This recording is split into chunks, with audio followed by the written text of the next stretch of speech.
The scream tore through the quiet of Willow Creek like a blade through silk.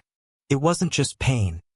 It was betrayal, raw and jagged, echoing from the old barn at the edge of town.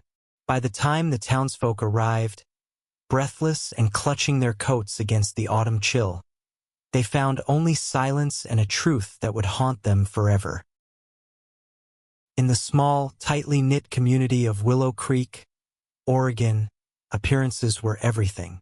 The town thrived on its image, a postcard-perfect haven of family values, church suppers, and 4th of July parades. But beneath the surface, secrets festered, and none were darker than those of the Carter twins, Ezra and Elias. Identical in every way. Same chestnut hair, same piercing blue eyes, same sharp jawline. They were the town's pride and its shame, depending on who you asked. Ezra, the golden boy, was the star quarterback, the prom king, the son every parent dreamed of. Elias, his mirror image, was the outcast, the one whispered about in church pews, the one who dared to love another boy and paid for it with exile from the town's heart. Their story began 18 years ago, when the Carter family arrived in Willow Creek.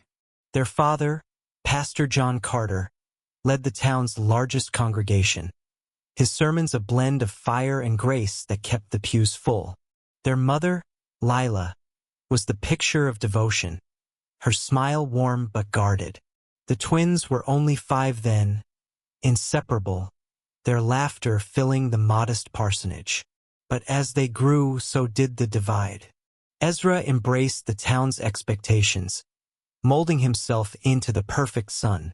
Elias, quieter, more introspective, couldn't fit the mold.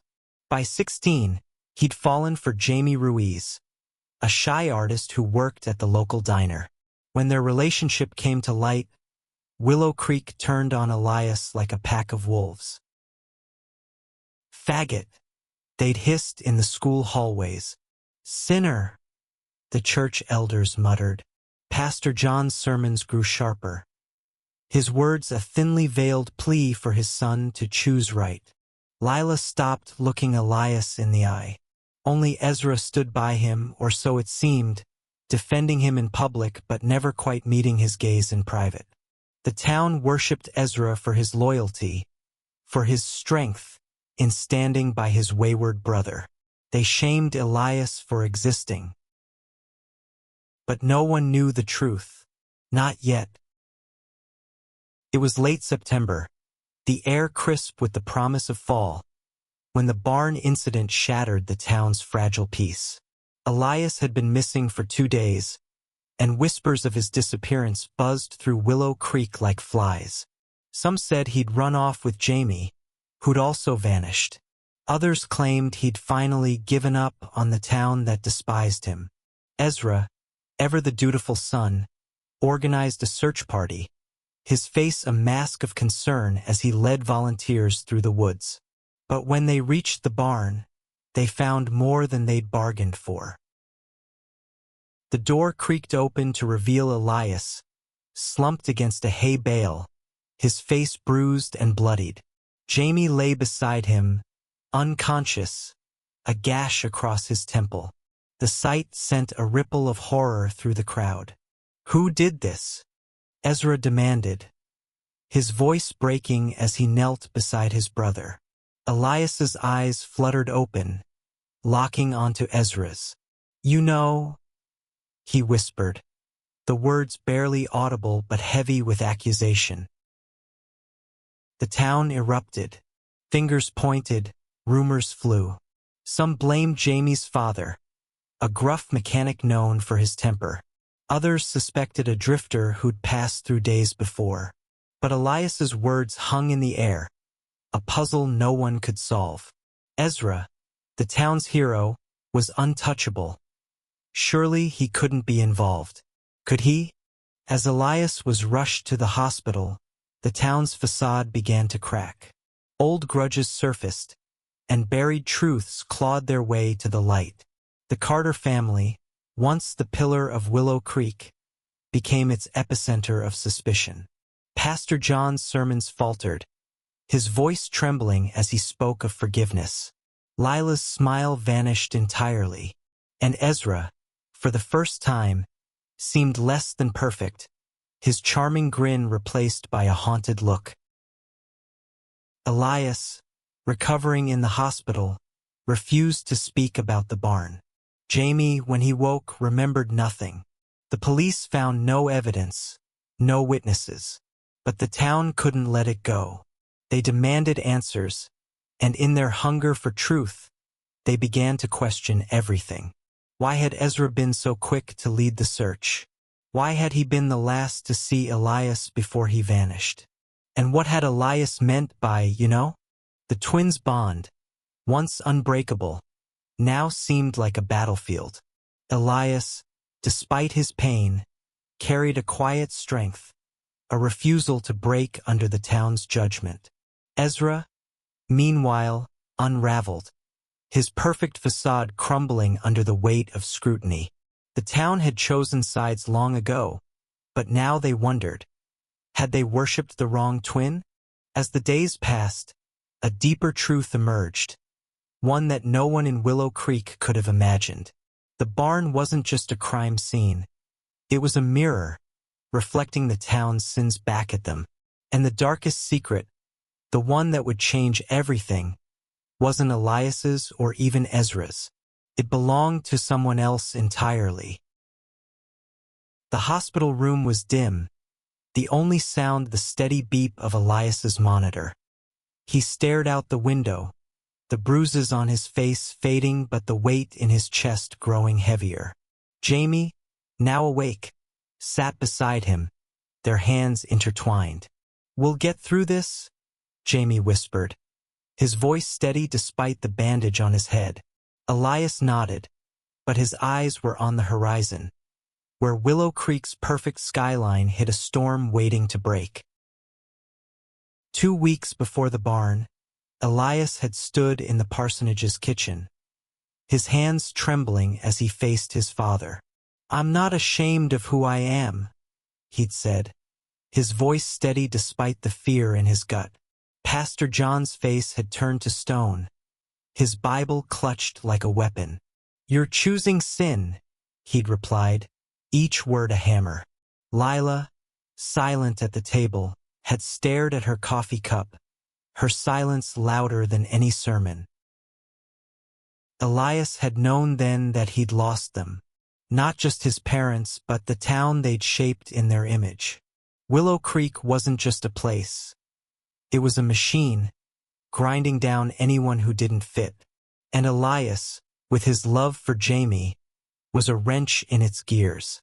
He tried to stay, for Ezra's sake, for the hope that his brother might still be the boy who'd once promised to protect him. But that boy was gone, replaced by someone who smiled for the crowd while turning away from his twin's pain.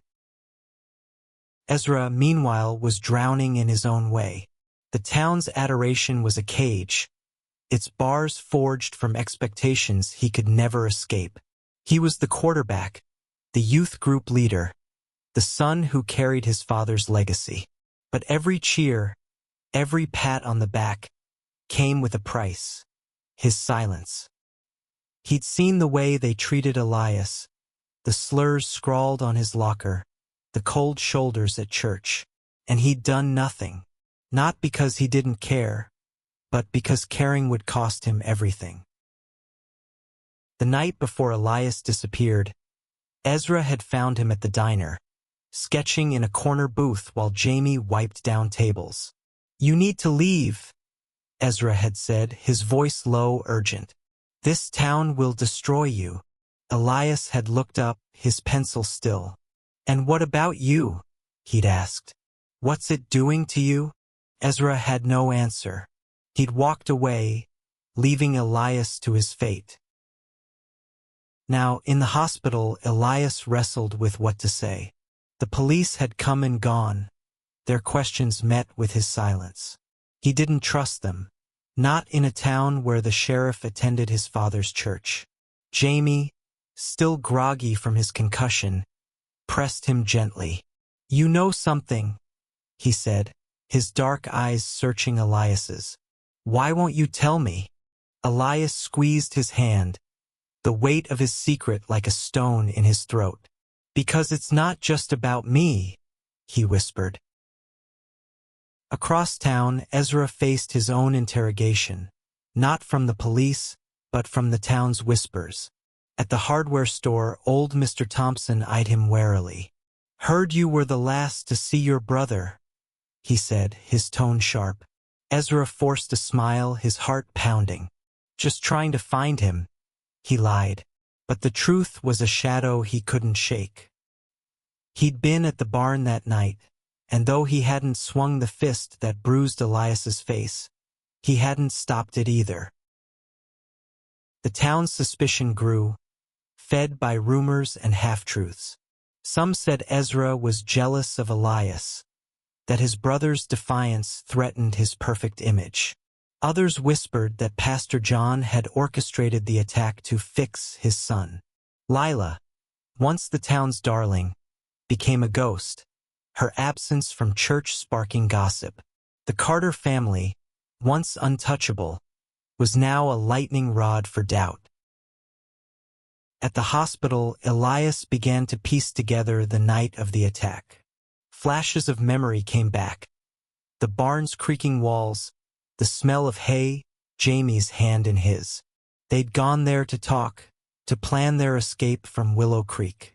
But someone had followed them, someone who knew their secret spot. The first blow had come from the dark, a fist to Elias's jaw that sent him sprawling. Jamie had lunged to protect him, only to be struck down. Elias remembered the voice. Low, familiar, dripping with rage. "You're a disgrace," it had hissed. But whose voice was it?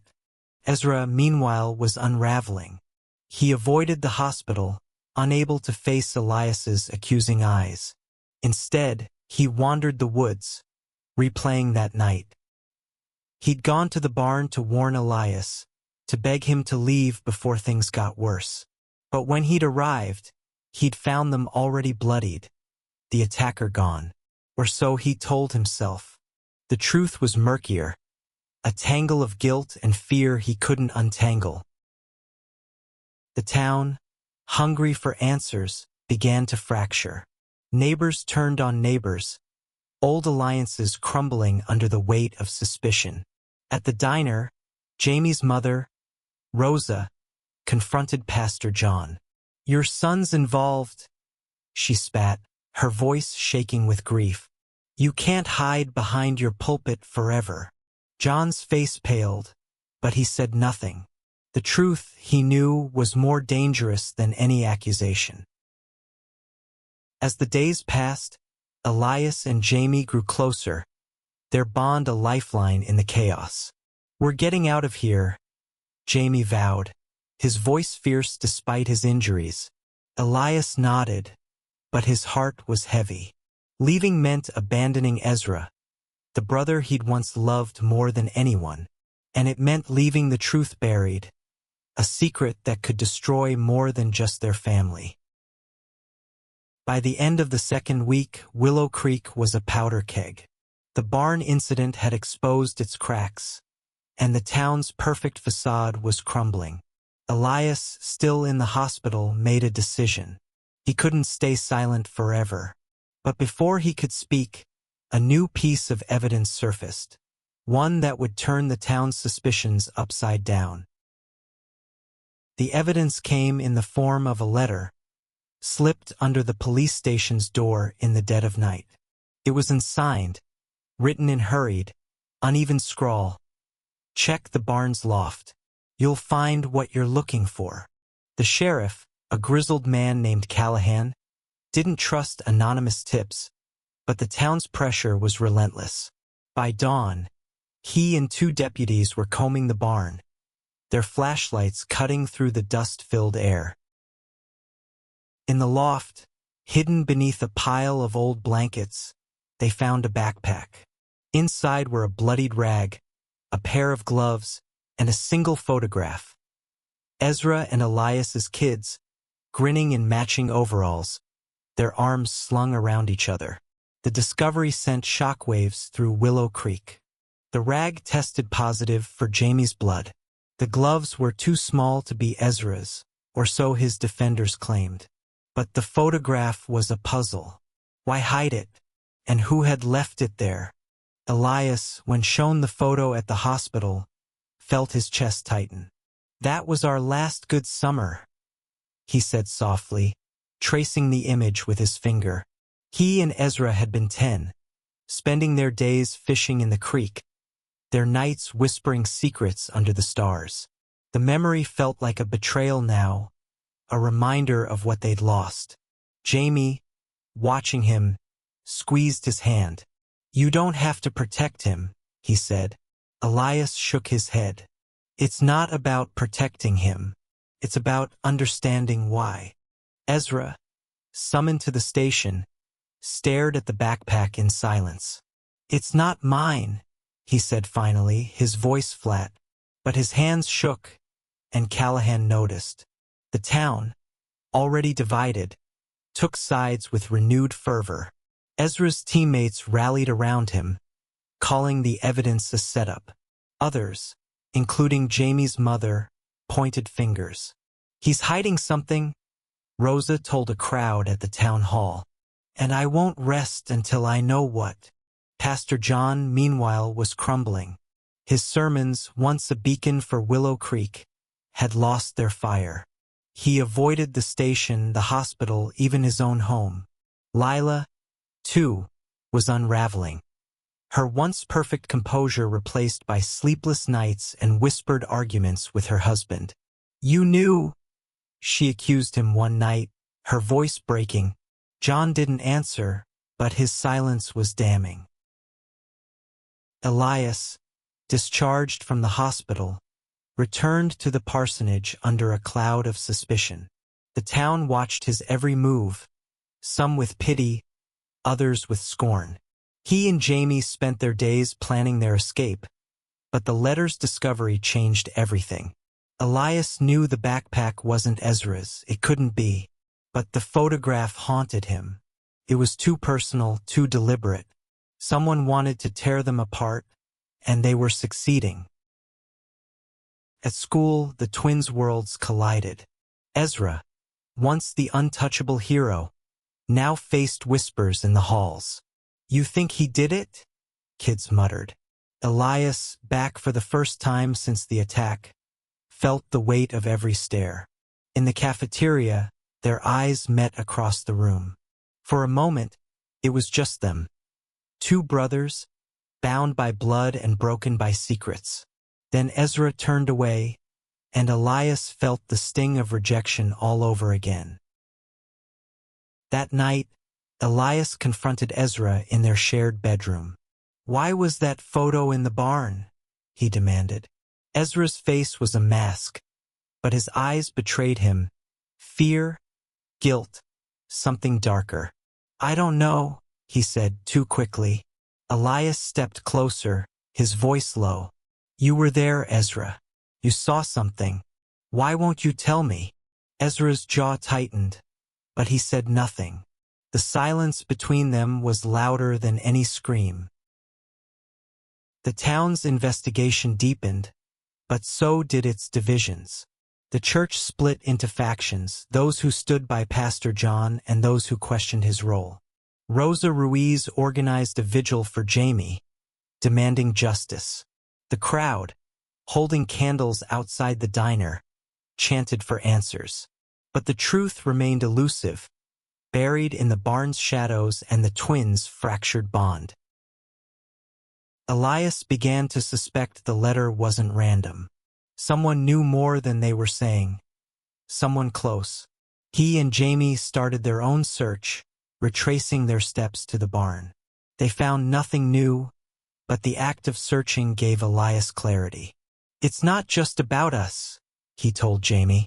"It's about this town. They've been hiding things for years." As the third week ended, a new rumor surfaced. Pastor John had been seen at the barn the night of the attack. The whisper came from Mrs. Delaney, the church organist, who'd spotted his car on the road. When confronted, John denied it, but his voice lacked conviction. The town, already on edge, turned on him. And Elias, watching it all, realized the darkest secret might not be his or Ezra's, but their father's.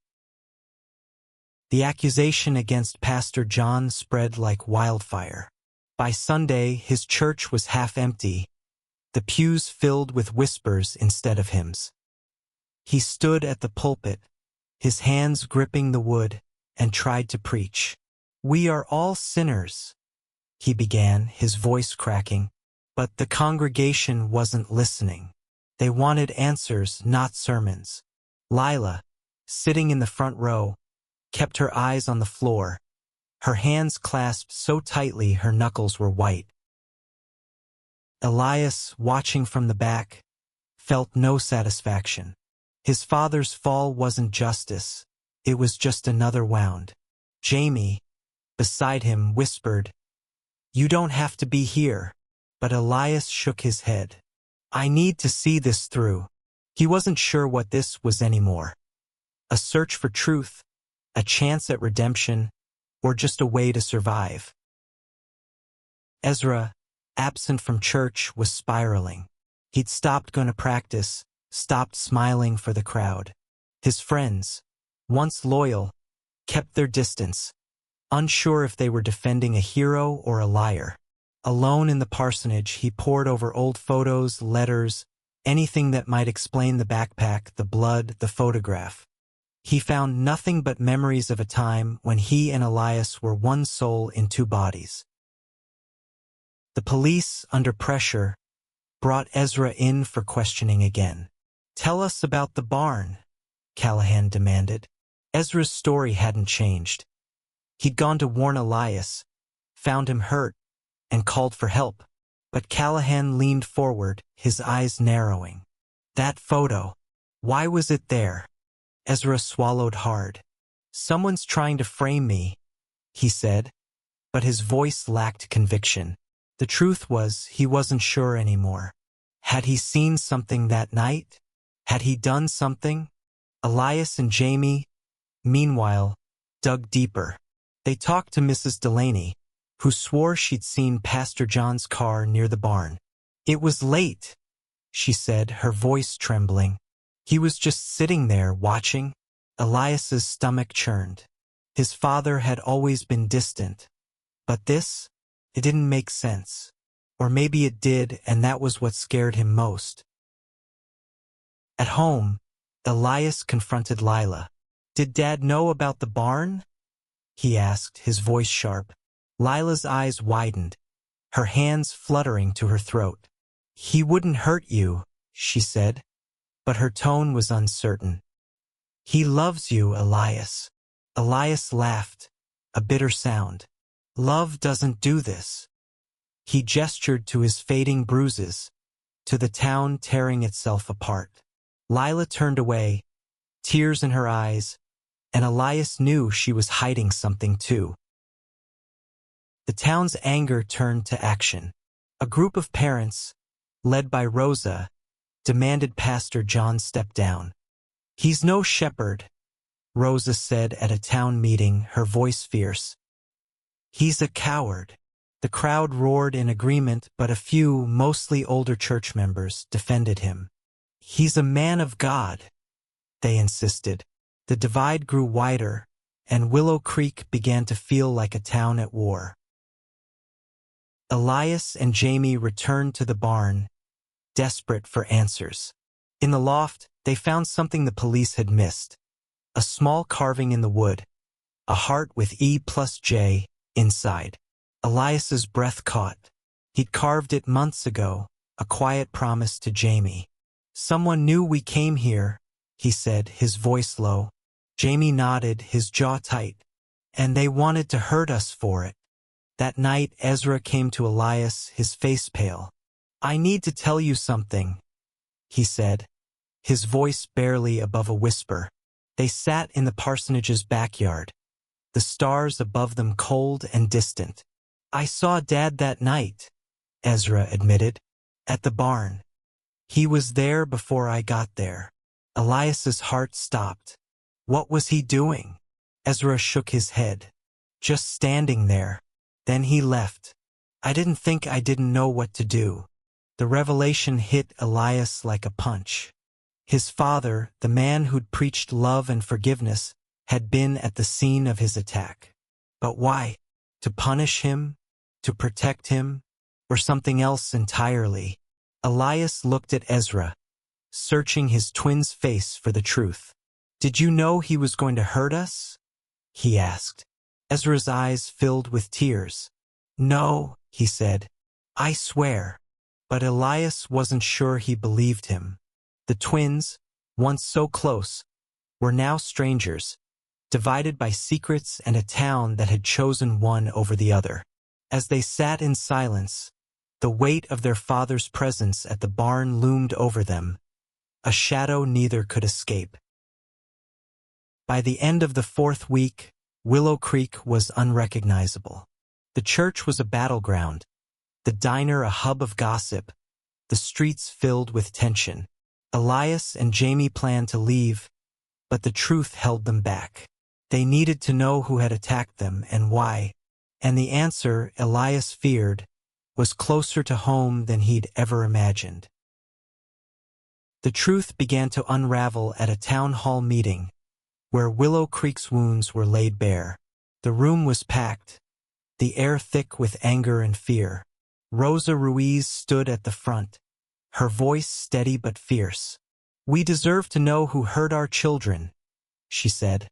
Her eyes locked on Pastor John, who sat in the back, his face ashen. The crowd murmured, some shouting accusations, others calling for calm. Elias and Jamie sat near the exit, ready to leave if things turned ugly. Ezra, beside them, looked like a man on trial. Then Mrs. Delaney stood, her frail hands trembling. I saw John Carter at the barn, she repeated, her voice cutting through the noise. And I saw someone else. The room fell silent. It was a boy from the church youth group. I didn't get a good look, but he was with John. Gasps rippled through the crowd. Pastor John stood, his voice shaking. That's a lie, he said, but his eyes darted to Ezra, and Elias caught it. After the meeting, Elias confronted his father in the parsonage's study. Who was with you? He demanded. John's face crumpled, his hands clutching his Bible. No one, he said, but his voice was hollow. Elias pressed harder. You were there, Dad. You saw what happened to me and Jamie. Why won't you tell me? John's eyes filled with tears, but he said nothing. Lila, standing in the doorway, finally spoke. Enough, she whispered. This family's broken enough. But Elias wasn't done. He and Jamie went to the youth group records, searching for names. They found a list of boys who'd been close to Ezra, his teammates, his friends. One name stood out. Caleb Morse, a quiet kid who'd always lingered at the edges of the group. Caleb had been at the barn that night, Elias remembered. A fleeting shadow in his fractured memory. He was there, Elias told Jamie. I'm sure of it. They tracked Caleb to his family's farm, a sprawling property outside town. He was in the yard, splitting wood, his face pale when he saw them. I don't know anything, he said before they could speak, but his eyes betrayed him, darting to the barn in the distance. Elias stepped closer. You were there, Caleb. What did you do? Caleb's hands shook, the axe dropping to the ground. It wasn't supposed to happen like that, he whispered. Caleb's story came in fragments, each word a confession. He'd been at the barn with Pastor John, sent by the church elders to talk sense into Elias. But the talk had turned violent. Caleb, caught up in the moment, had thrown the first punch. John had tried to stop it, he claimed, but the damage was done. I didn't mean to hurt you, Caleb said, tears streaming down his face. I just wanted to make things right. Elias felt the world tilt. His father hadn't thrown the punch, but he'd set the stage. The church, the town, their hatred, it had all led to that night. Jamie, silent until now, spoke. "You could have killed us," he said, his voice steady but cold. Caleb sobbed, collapsing to his knees. "I'm sorry," he kept saying, but the words meant nothing. Ezra, when told, was silent. He'd known Caleb was troubled, had seen his anger at youth group meetings, but he hadn't connected the dots. Or maybe he hadn't wanted to. "I should have stopped it," he said, his voice breaking. Elias looked at him, the brother he'd once trusted with his life. "You still can," he said. "Tell the truth." The police took Caleb into custody, his confession a bombshell that rocked Willow Creek. Pastor John, implicated but not charged, resigned from the church. The congregation, already fractured, splintered further. Some demanded justice, others begged for forgiveness. Lila, caught between her husband and her sons, began to question everything she'd believed. Elias and Jamie, meanwhile, found strength in each other. They spent their nights planning their future, dreaming of a city where they could live openly, love freely. But the past wasn't done with them. The town, desperate to heal, turned to Elias for answers. "What do we do now?" Rosa asked him at the diner, her voice soft. Elias looked at her, at the town that had shamed him, and said, "You start listening." As the 5th week ended, Willow Creek faced a reckoning. The Carter family was broken, the church in ruins, the town divided. But Elias and Jamie stood together, their love a beacon in the chaos. And Ezra, for the first time, began to see a way forward, not as the town's hero, but as a brother who could still make things right. Caleb's confession was only the beginning. As the police dug deeper, they found text messages between him and other youth group members, hinting at a plan orchestrated by the church elders. "Fix the Carter boy," one message read, sent by an elder named Harold Vance. The revelation turned Willow Creek upside down. The church, once the town's moral compass, was now its scandal. Protests erupted outside the parsonage, with signs reading "Justice for Elias and Jamie," and "No more hate." Elias, grappling with the truth, felt both vindicated and hollow. His father hadn't thrown the punch, but he'd fueled the fire. The elders, men he'd known his whole life, had seen his love as a sin to be erased. Jamie, ever his anchor, kept him grounded. "They can't touch us now," he said, his hand warm in Elias's. But Elias wasn't so sure. The town's hatred had scarred him, and forgiveness felt like a betrayal of his own pain. Ezra, meanwhile, was wrestling with his own guilt. He'd known about the elders' disdain for Elias, had heard their whispers at church, but he'd stayed silent, too afraid to lose the town's love. Now, with Caleb in custody and the church exposed, he couldn't hide anymore. He went to the police, his voice steady for the first time in weeks. "I saw my dad at the barn," he told Callahan. "And I saw Caleb. I didn't stop them. I didn't know how." The admission cost Ezra everything. His teammates turned their backs, his friends stopped calling. The town, once his pedestal, now saw him as complicit. But for the first time, Ezra felt free. He went to Elias, his eyes red from crying. "I'm sorry," he said, the words raw. "I should have been there for you." Elias looked at him, the brother who'd once been his world. "You can be now," he said softly. Pastor John, facing the town's wrath, finally spoke. At a public meeting, he stood before a hostile crowd, his voice trembling. "I thought I was saving my son," he said. "I was wrong." The admission stunned the room. Some wept, others shouted. Lila, beside him, reached for his hand, her first public show of support in weeks. But the damage was done. The church elders resigned, and the congregation began to rebuild without them. Elias and Jamie, meanwhile, found unexpected allies. Rosa, Jamie's mother, organized a support group for families of LGBTQ youth, her diner becoming a safe haven. Mrs. Delaney, the organist, apologized to Elias, her voice shaking. "I didn't understand," she said, "but I'm learning." Slowly, Willow Creek began to change. Not because it wanted to, but because it had to. The twins, too, began to heal. Late one night, they sat by the creek, the same spot where they'd fished as kids. "I thought I had to be perfect," Ezra said, his voice low. "I thought it would save us both." Elias nodded, the water reflecting the stars above. "I just wanted to be me," he said.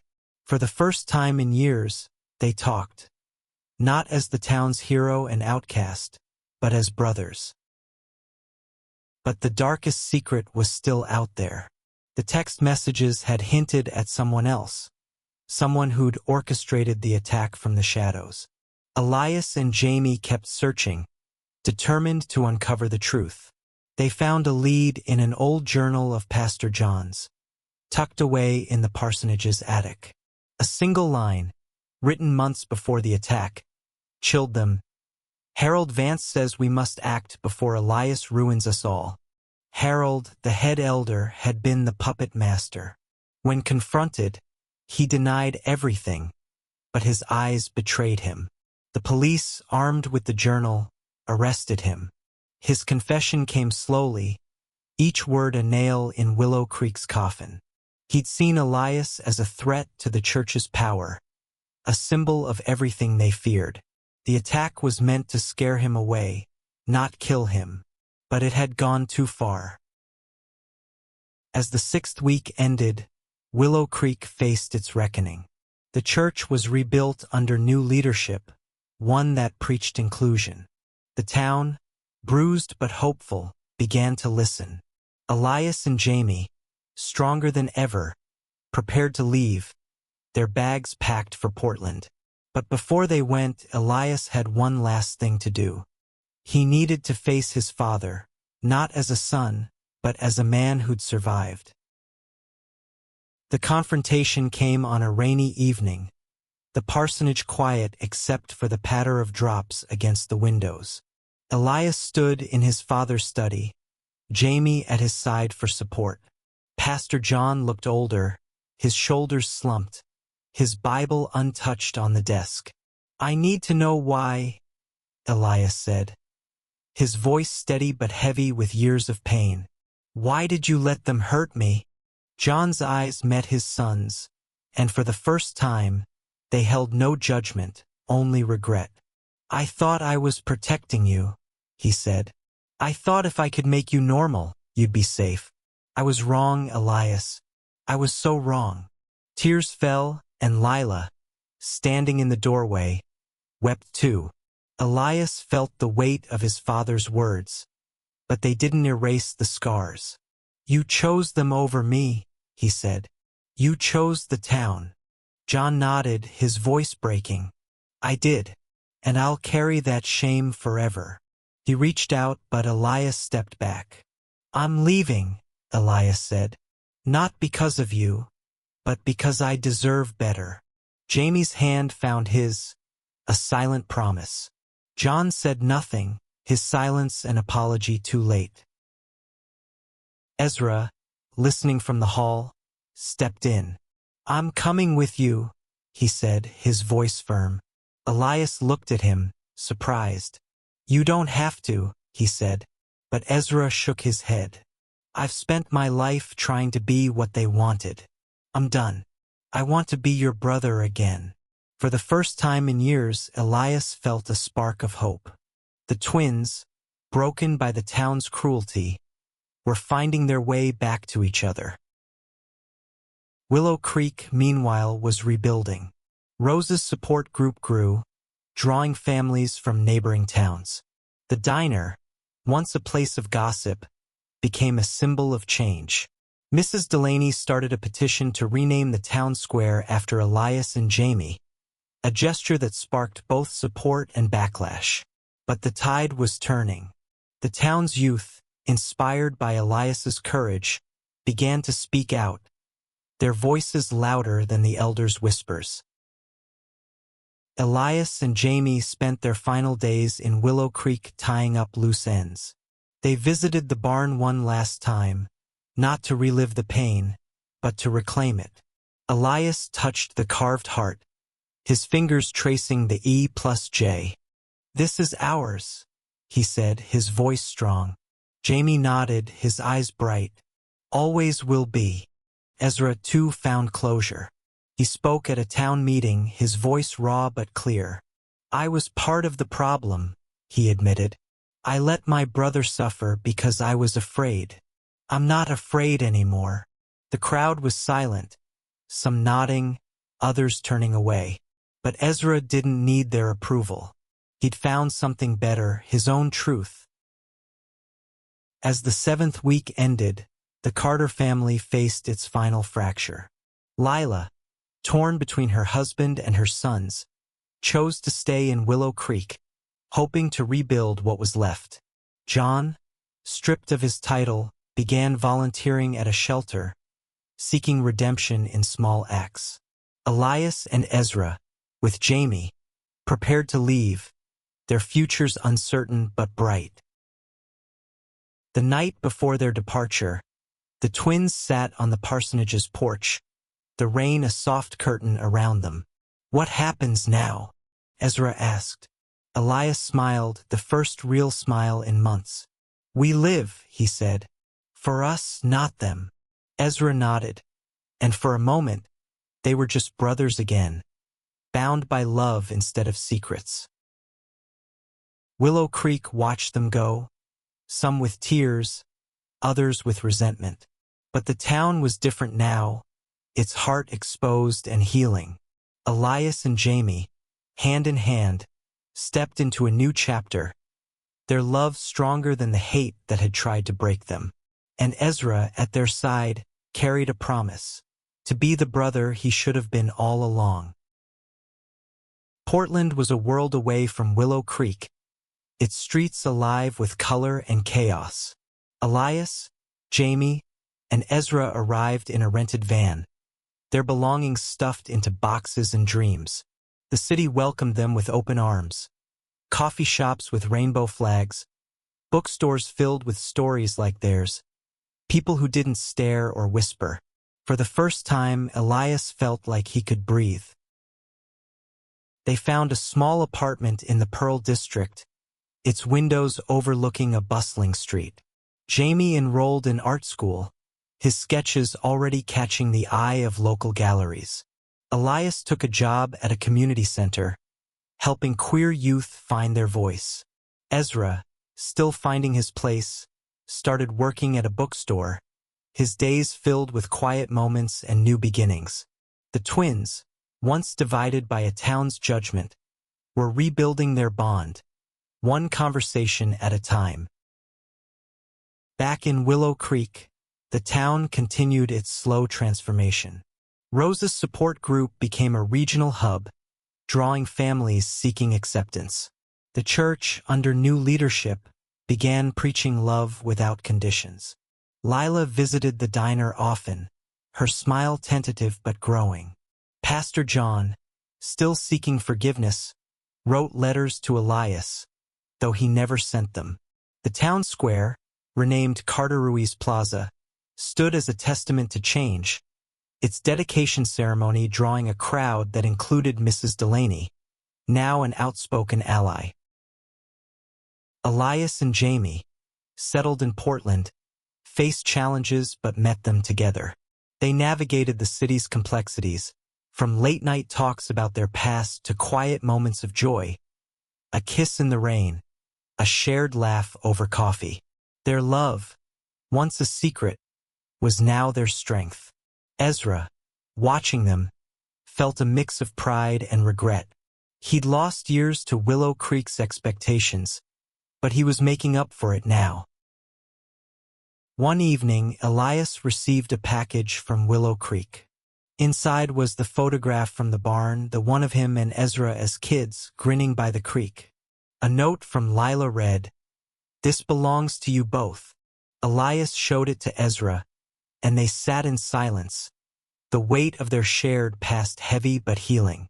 "We made it," Elias said, his voice soft. Ezra nodded, his eyes on the photo. "Yeah," he said, "we did."